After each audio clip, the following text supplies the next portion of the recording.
Okay. Have you all played the recorded lecture?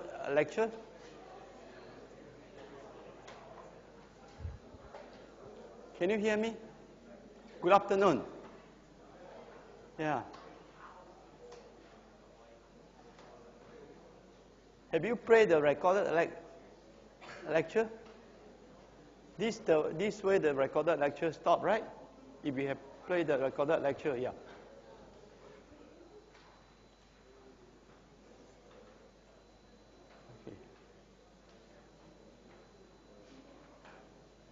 Okay, I have recovered from the flu, but I have not recovered from my voice yet. Yeah, so I have this bad habit since young day. Yeah, so once I caught a very bad flu, I will lose my voice for some time. Yeah, so I'm sorry that I cannot raise my voice too high. Yeah, but those people at the back, can you hear me? Okay, this way the recorded lecture stop, but because the software testing is a new topic, and it's very important in practice, and it's also very important for your exam. So today, before I proceed from here, I will give you a summary on testing part that is covered by the recorded lecture. All right?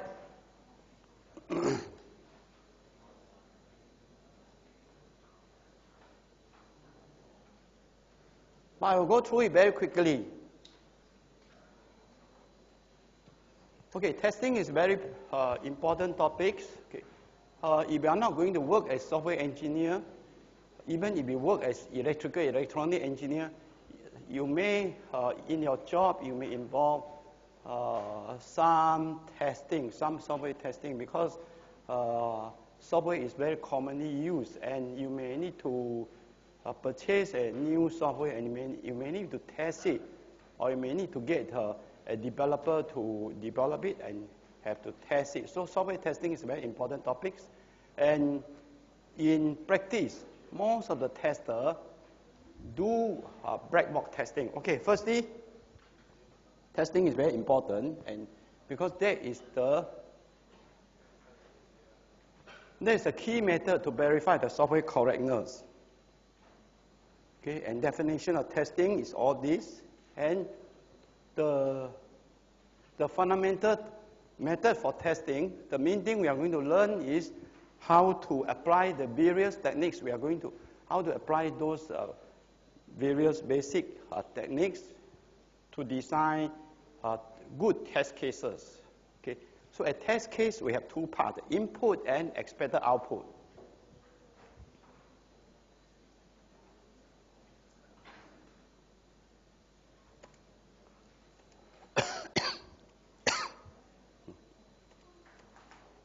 Okay, you can see that testing is very important. In order to develop a good software, from the statistics I have just flicked through just now, you can see that tester, developer, we have to spend a lot of time on testing.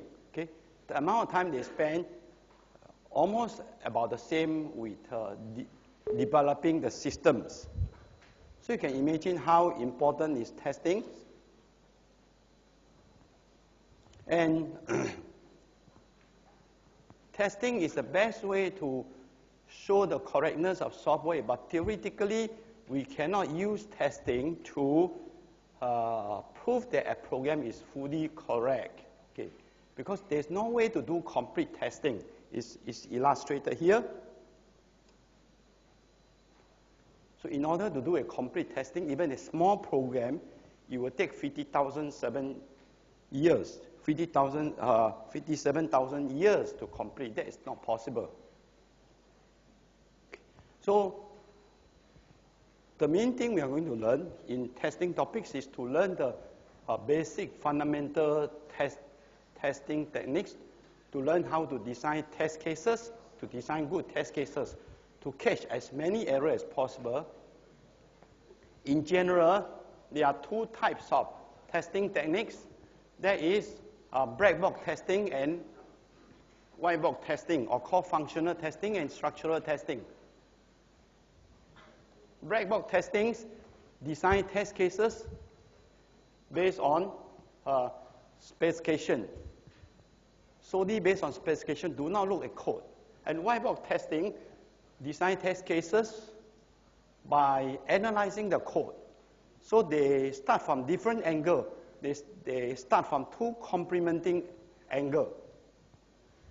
So from here onward, we are going to learn 3 black box testing techniques and 3 white box testing techniques.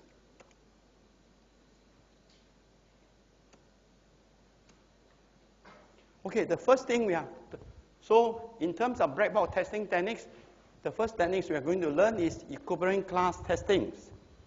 The recorded lecture has covered most of it, but I will give you a quick summary of the key point again, okay, because it's very important. Equivalent class testing, the second technique we are going to learn is boundary value testing. The last one we are going to learn is decision table based testing. Each of them have their own principle, okay, have their own principle. Each of them have their own, follow their own important philosophy. Okay, firstly, equivalent class testing. So what is the equivalent class testing? Earlier on, we say that it is not possible to use testing to prove that a program is fully correct because there's no way to do a complete testing. Okay. For example, there's no way to test all the possible input value. There's no way to design a test case for each input value because we just have too many possible input value. Okay? And some cases we may even have infinite number of input value. So it's impossible to do a complete testing. Okay? So equivalent class testing is to address this problem. Since there's no way to us to do a complete testing to test all the possible input values, so the principle of equivalent class testing is to study all the possible input value. Okay. Based on the specification, to study all the possible input value, those have the same structure, have the same behavior, same kind of processing defined in the specification. We put them in the same class. Okay? So that means since there's no way to test every possible input value, so in equivalent class testing, what we do is we cut all the possible input value into classes. Okay? In such a way that every class, the input value in every class have the same behavior, from specification. Okay. Same behavior means, according to the specification, you process in the same way, and it is also in the same structure. Right? So, based on the specification, we divide all the possible input value into classes in such a way that all the value in each class have the same characteristics according to specifications. Then after that, we just test one value from each class. Okay. So having infinite number or having too many possible input values, it's not possible to test every value. So equivalent class testing cut them into small finite number of classes, divide them into small finite number of classes, and choose one value from each class. So that is possible. That is possible. So that is the principle of equivalent class testing. So there is something similar to complete testing because we test one value from each class. Every value from the same class is supposed to have the same characteristics. But again, you have to bear in mind that that is from the specification only. Yeah. So partially only, without considering the code. Yeah. So it's something similar to complete testing, but it's not exactly complete testing.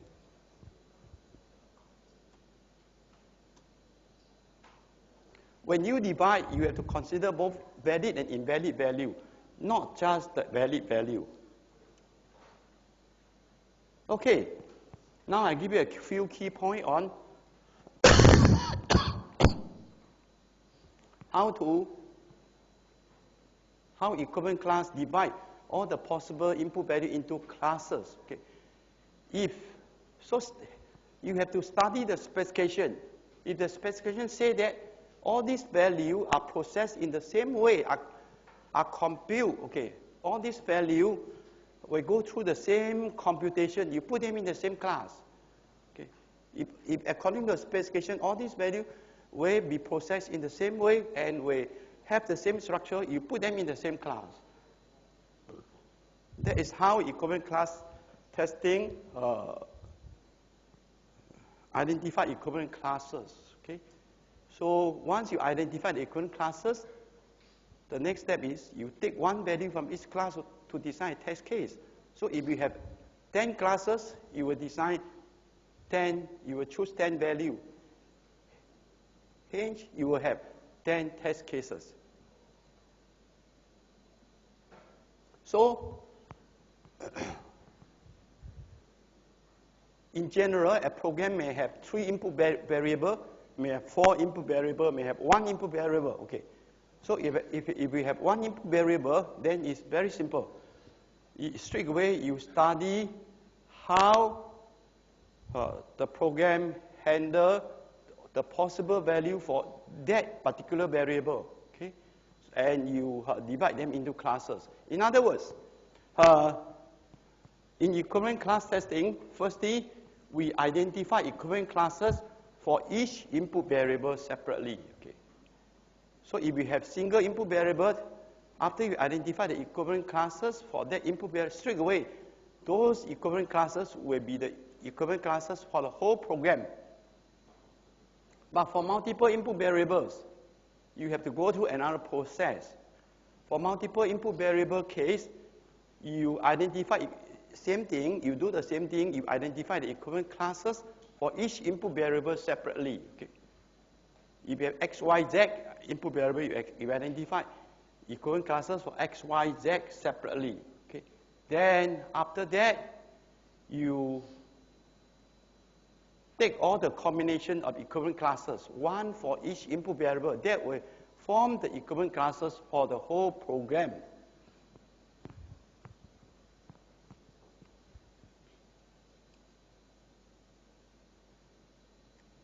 Okay, a combination of equivalent classes means you take the Cartesian product for each combination of equivalent classes.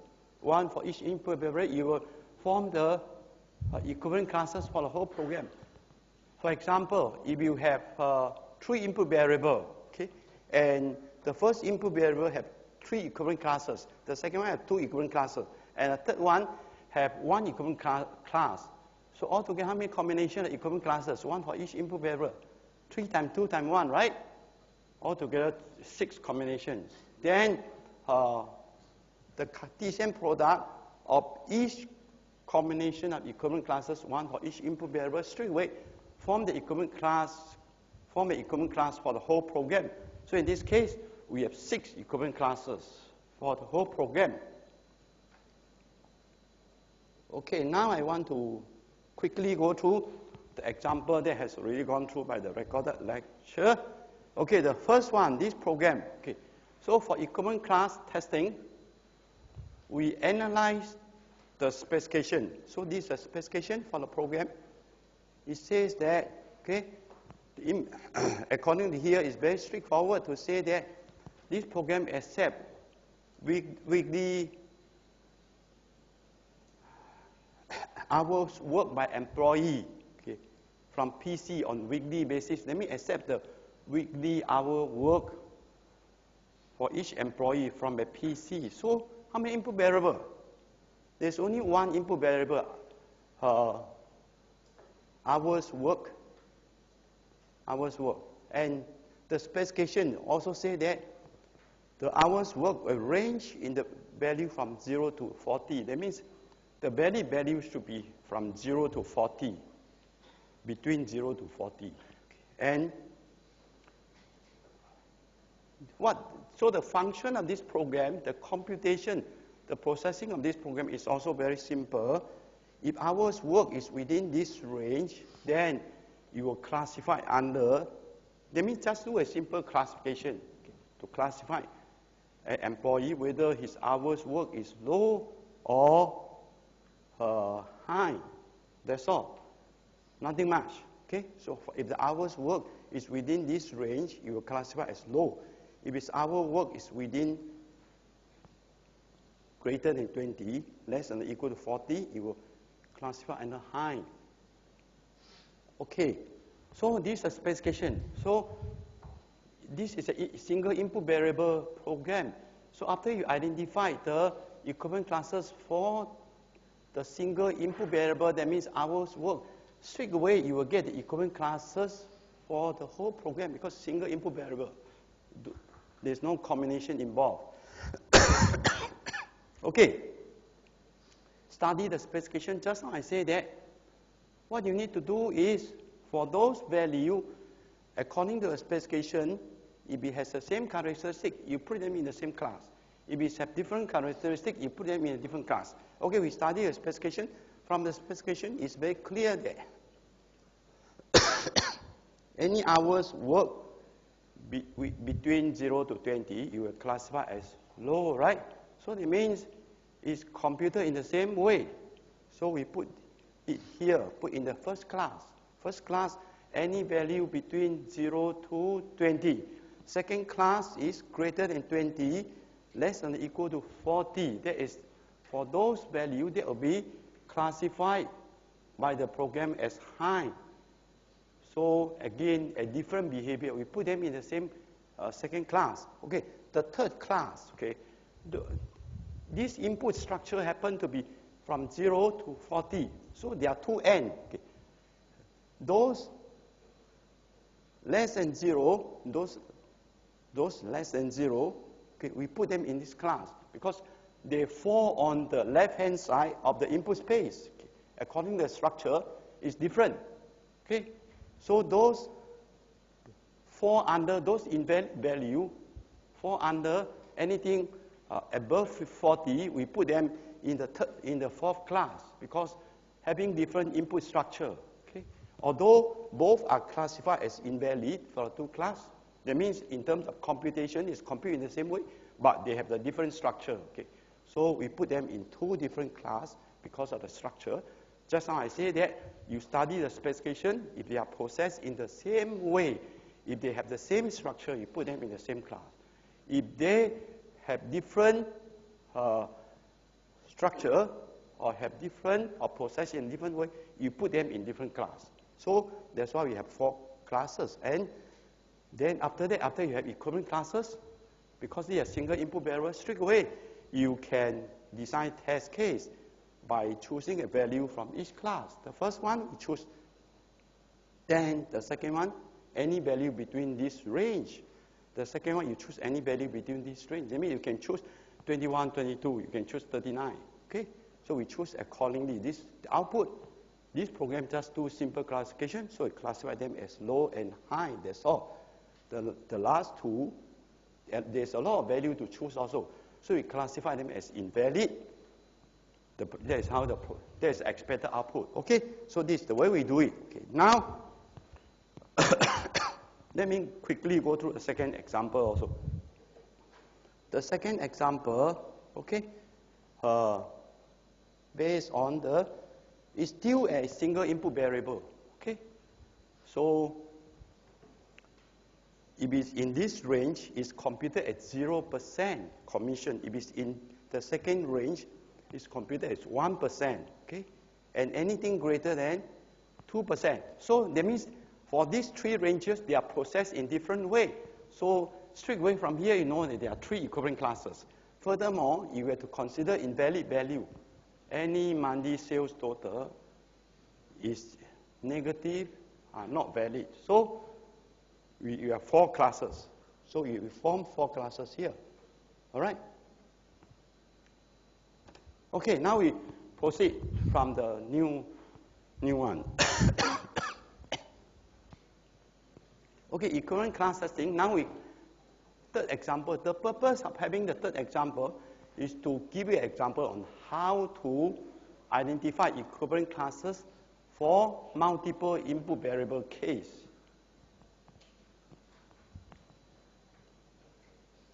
Okay, these have multiple input variables. The first input is yes or no. Okay, you choose from the drop. You enter yes or no. To the response, there's a question.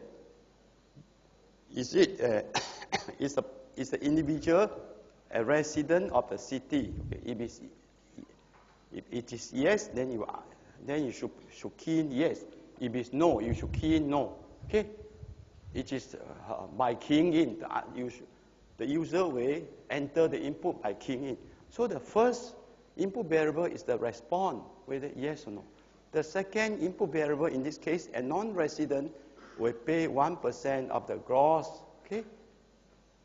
The second input variable is the gross pay, okay, for the year. So we have two input variables in this case, response and gross income for the year. And here, according to the specification, okay, so we have to study this specification to identify equivalent classes for each input variable first. A non-resident will pay 1% of the gross pay in city tax. Okay. If the pay is not more than, that means less than or equal to 30,000. Okay. If it's more than 30K and less than or equal to 50K, you will pay 5% at the city tax. If gross pay is more than 50,000, the tax is 15%. That means for resident, this is the rate to pay according to the income, the gross income. Okay, and for non-resident, just pay 1% of gross pay as in city tax. I mean, this example favor the non-citizen. Yeah. Okay.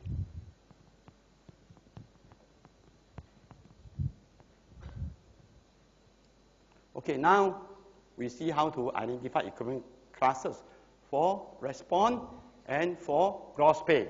Okay, after analyzing this specification. So you know that in terms of gross pay, these ranges will be handled differently. Okay? 0 to 30,000, 30,000 to 50,000, and more, you will be handled differently because for citizen, you will compute in the according to different rate. Okay, and you know, okay, and for response, you know, resident and non-resident are handled in a different way. Okay, so by having this fact from the specification, now we proceed to see how to identify equivalent classes. Okay, firstly, response, how to identify equivalent classes. Okay, so yes, you will compute. Okay. Yes, that means it's resident. You will compute according to the percentage just now we have seen. Okay, if it's no, you will apply a flat rate of 1%. So we have to form two equivalent classes.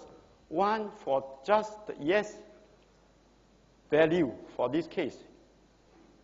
One for just yes, another one for no. And for the rest of it, we put under the third class, invalid, any other things, because the user will enter through the keyboard. You can enter any value. What happens? The user enter wrongly.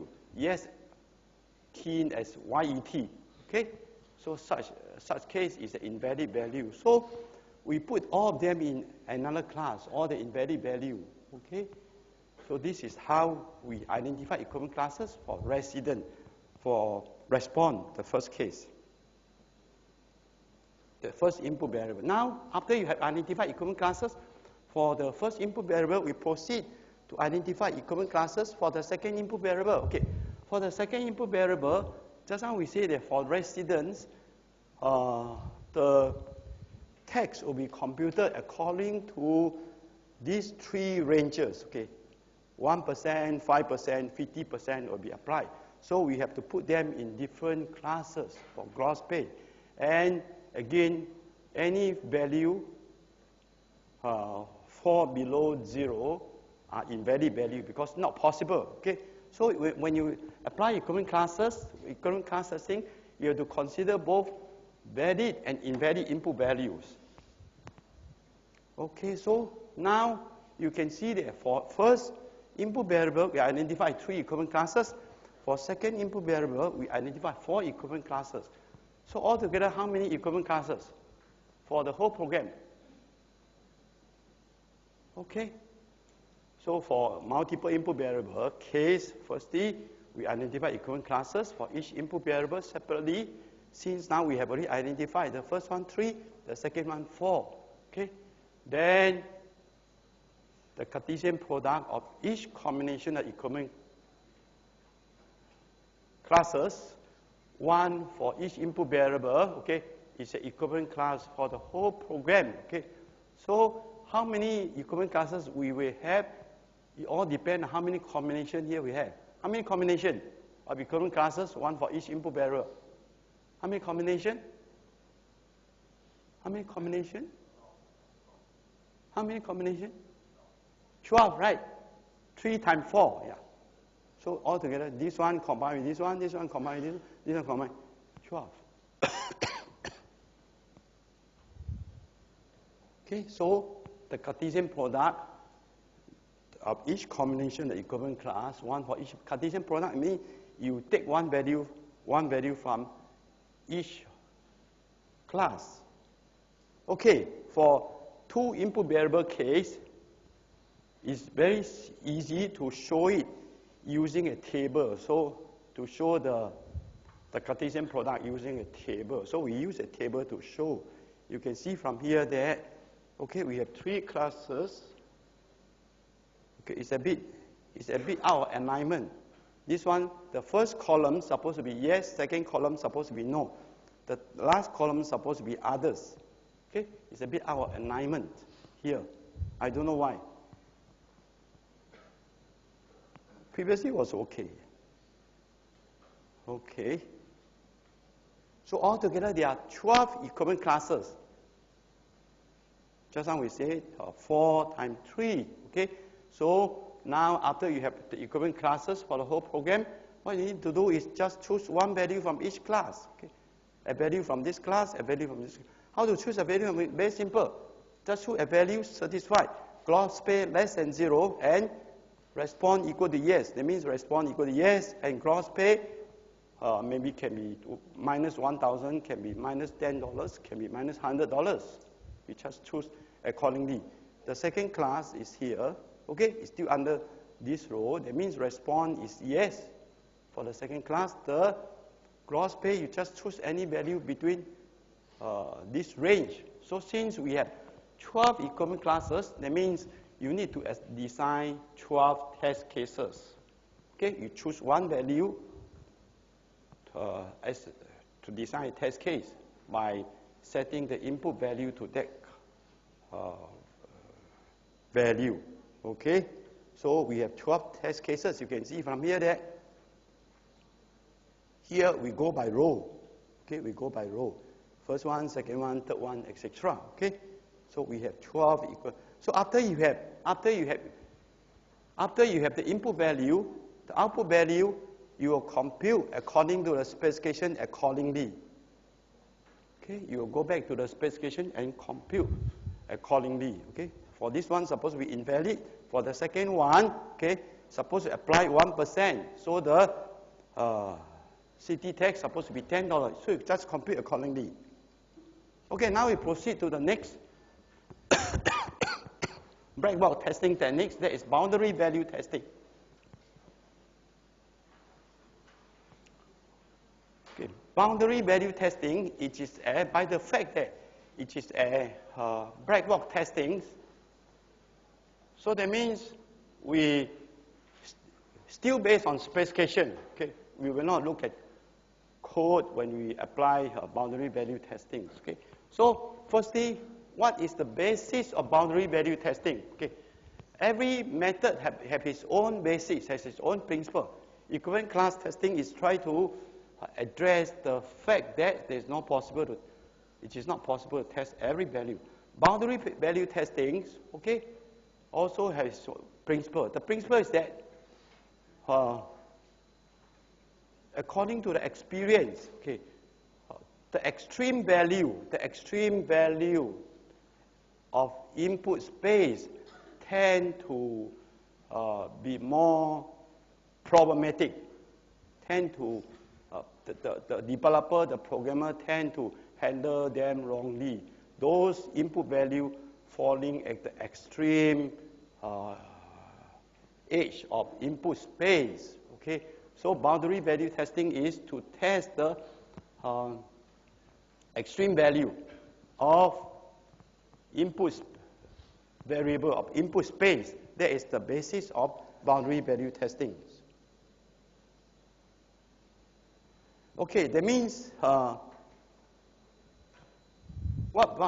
it's quite common sense actually when a cleaner sweep the floor. Okay, usually those at the corner edges are the dirtiest one, is difficult to sweep. Okay, if you want to catch a cleaner, see whether he or she is doing a good work, okay, you should always check the corner. So it's the same. Okay, so now we want to test a system. We pick up those value extreme edges. So here give you the general rule. So firstly, in boundary value testing, the first thing to do is to identify boundary value.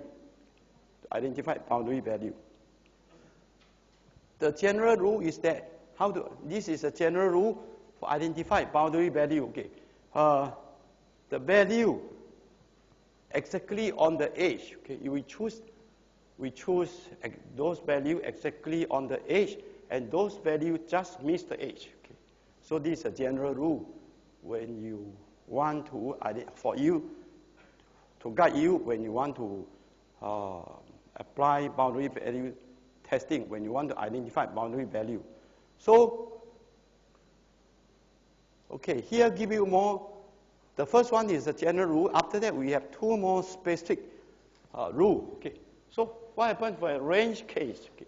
For range case, they say our input value is supposed to fall between 0 to 40. Like just on the case, supposed to be greater or equal to 40, less than or equal to, greater or equal to 0, less than or equal to 40. Okay.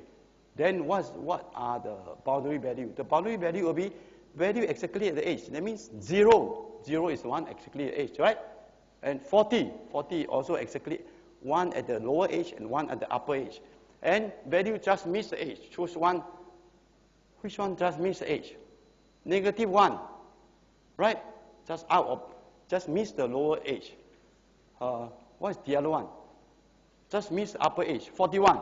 Okay, so if your input value is supposed to fall between 0 to 40, then we have 4 boundary values: 0, 40, -1, positive, 41.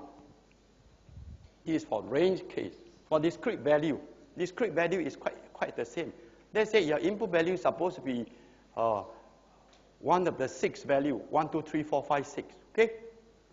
1, 2, 3. Your input value can only have 4 possible value. That's 1, 2, 3, 4, 5, 6, mean a discrete value. So in this case, the same thing.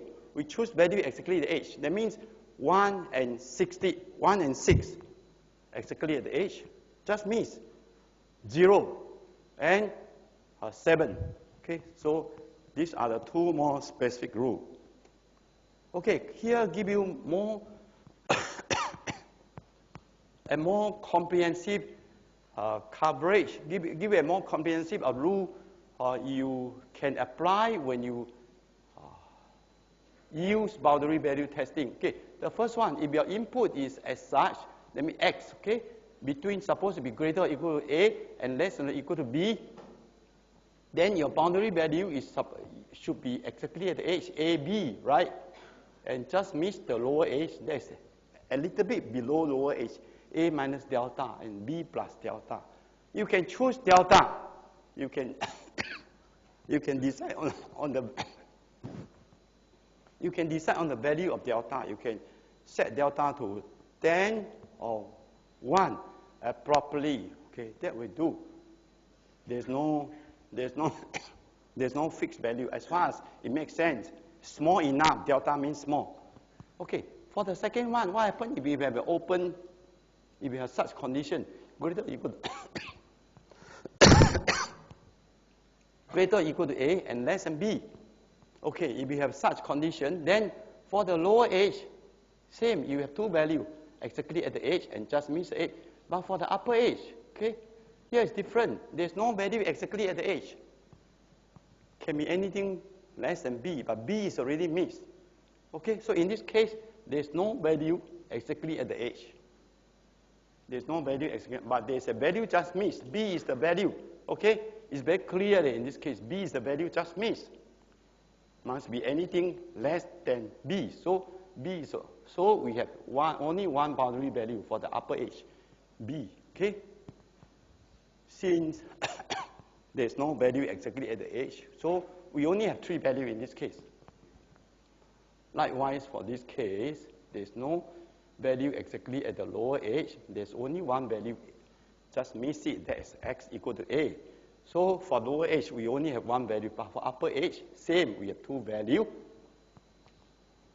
Okay, for this one, anything greater or equal to A. Okay, for lower edge, we have anything greater or equal to A. We have a value just at the edge, we have value just missed. So we will have two values only. For the upper edge, we cannot get any value. But any value greater or equal to A. It can be any value. So there's no value at the upper edge.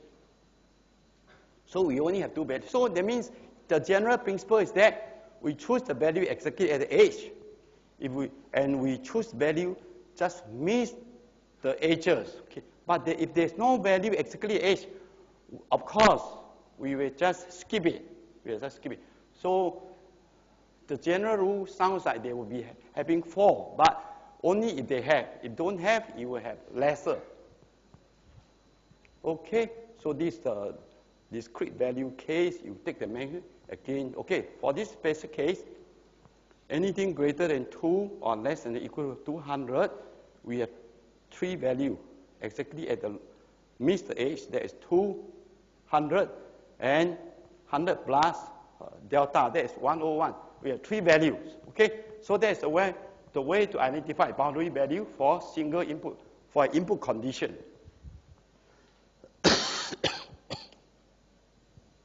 Okay, now we come to how to design test cases using boundary value testing. Okay, so firstly, when you design test cases using boundary value testing, we based on input conditions for the input variable specified in the specification. That means we identify boundary value all based on input condition. That means you have to study the specification and extract the input condition for each input variables. Okay, if it's for single input variable, again, is the most simple case. So if we have single input variable, then we study the specification, and from there we extract out, see how all the input conditions, okay, what are the input conditions that lead to different computation, okay, having different structure or compute differently. We extract it out, and for each input condition, we identify the boundary value. Okay, identify the boundary value according to this method. Then after that, we just combine all the input boundary value together. Okay, for every input condition, we identify some boundary value. Then after that, we combine all the boundary value together. Okay, that will form the boundary value for the whole program straight away. If it's single input variable.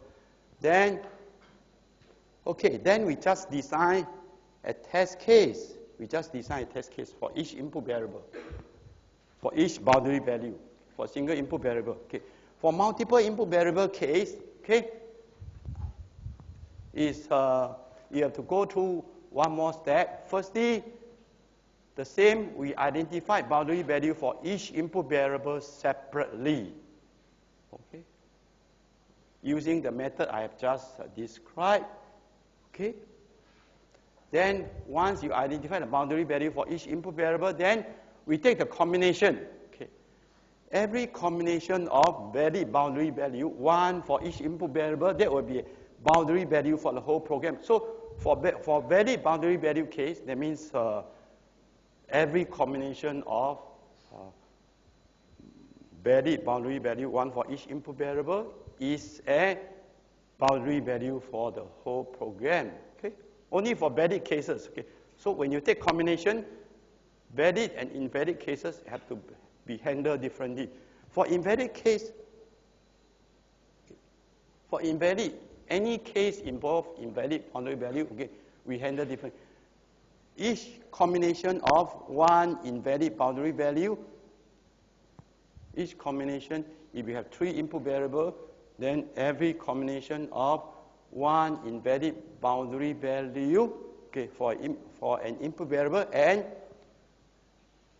with two valid boundary value, okay, for each input variable, okay, form a boundary value for the whole program. That means we still take combination, but in this case we have to do it differently. For invalid case, every time we only allow one input variable to have invalid boundary value. Okay, the rest of it must have valid value. Okay, every time we only allow. You cannot simply just take all combination.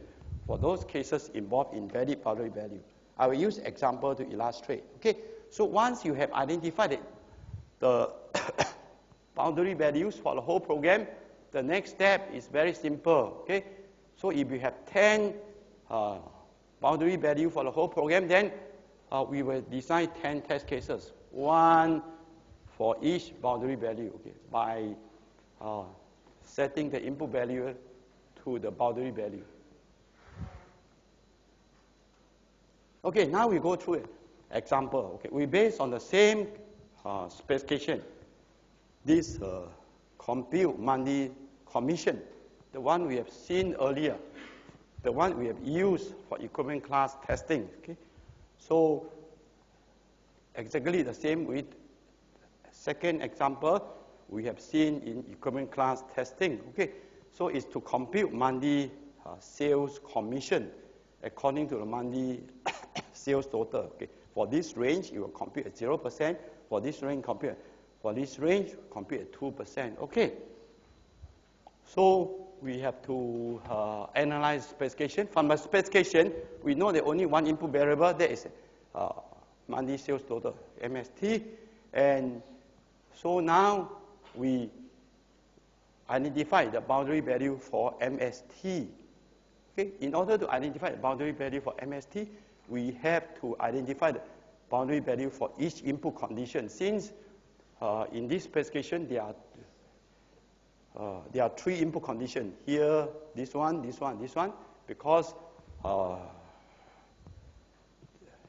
for this condition is computed as 0%, for this is computed at 1%, for this is computed 2%. So from the specification we have 3, we know that we have 3 valid input conditions. So now we have to identify boundary value for each of them.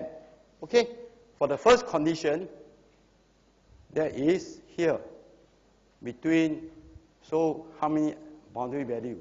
3, because lower edge we have 2, 0, negative 100, 0 minus delta. Exactly on the edge, exactly miss, just miss it. Okay, for the upper edge, there's no value exactly on the edge because anything less than 200,000. Okay, 200,000 has already missed the edge. So we have a value just miss it, that's 200,000, and there's no value exactly at edge. So in this case, we use delta as 100. For the second case, okay, is for this one, you identify boundary value in the same way. For the third one, we only have one value. Okay, just a short note. When you identify boundary value for this condition, you have a delta, right? You will choose a delta that is 100. Then after that, you identify the boundary value for second condition. You may choose different delta, okay? It does not mean that all these input conditions, you have to use the same delta. First delta, you may choose 10. For the second condition, you may choose delta 100. That is fine, okay? So after you have identified the boundary value for MST, then we combine them together. Okay, combine them together. You can see here there are some repeated value. Okay, so when we combine them together, although here 1, 2, 3, 4, 5, 6, 7, 8, we have 8 value, but some repeated value like this case. Okay, this case and this case. So when you combine them together, only 6 value. So we combine all the boundary value for every input variable, input condition. That will form the boundary value for the whole program. Because in this case, we only have one input variables, right? Then, for the first boundary value, we design a test case, okay, by setting MST to the boundary value, okay? Then we compute the result according to specification. We do it accordingly. 6 boundary value, we have 6 test cases. Okay, now we go to second example. Second example is to illustrate to you how to apply boundary value testing for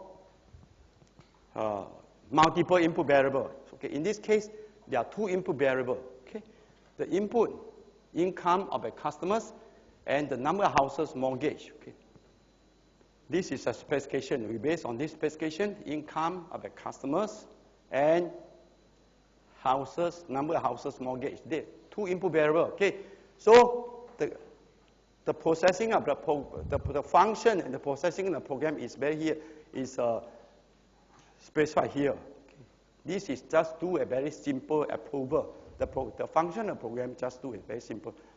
The income of the customers must be between this range. Okay, that means the loan will be approved if the customer income is between this range, greater or equal to 1,000 monthly income, less than or equal to 83333. Okay, and that's all. Okay, very simple. And the second thing to check for approval is the customer can have a loan for 1 to 5 houses. Okay, cannot have loan for more than 5 houses. Can only be 1 to 5. Okay. So now we identify boundary value for each input variable separately. The first one is monthly income. Monthly income, okay? How many input conditions? Only one. Income supposed to be between 1,000 to 833. Okay? So we have 2 values. One meets the lower age and one exactly at the lower age, that is 1,999. And one exactly at the upper age, and one just missed upper age. So for monthly income, we have 4 values.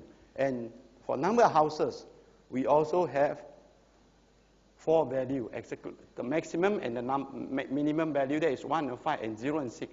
Okay, in this case, it doesn't make sense if you choose 0.5, right? Cannot be 0.5 houses. It should be either 1 or 2 or 3. It should be integer, right? So these are the boundary value for each input variable. So now how? So these are the boundary value for each input variable. Now we take the combination to find the boundary value for the whole program. Okay, for valid case, it's very straightforward. How many valid boundary value in this case? Income supposed to be within this range. Okay, so there are 2 valid values. We mark it here. V means valid. Okay, valid 2 cases for income, and the other 2 are invalid. Okay, number of houses, how many valid? 1 and 5. So we have 2 valid boundary value for monthly income, and we have 2 valid boundary value for number of houses. So how many combinations? 2 times 2, 4. So you have 4 combinations. For valid cases, you can see from here that we combine. Okay, combine. Income combined with houses. Okay, So 4 combined with 1, then different income combined with number of houses 5. So the first 4 cases are valid. Okay, that means approved. So we use a table to list it out. It does not mean that you have to use a table to list out. Okay, a table is just to easier to show. That's all. Easier, a better presentation. That's all. It's not required by the method. Okay. Okay. So we have the first 4 cases has covered all the valid boundary value. How about invalid boundary value case? Okay, you have to be careful. Each time we only allow one input variable to an invalid value. Okay, so firstly we let the number of houses to an invalid value. Okay, 0, 6 are invalid boundary value for number of houses. So we combine with income, valid income. That means, in other words, when we let the number of houses to invalid, so there are two possible cases, right? And we have to combine with the valid boundary value of money income. Combine with these 2 values. So these 2 combined with these 2, we get 4 value again. 2 times 2 get 4. Okay? So we get this 4 value.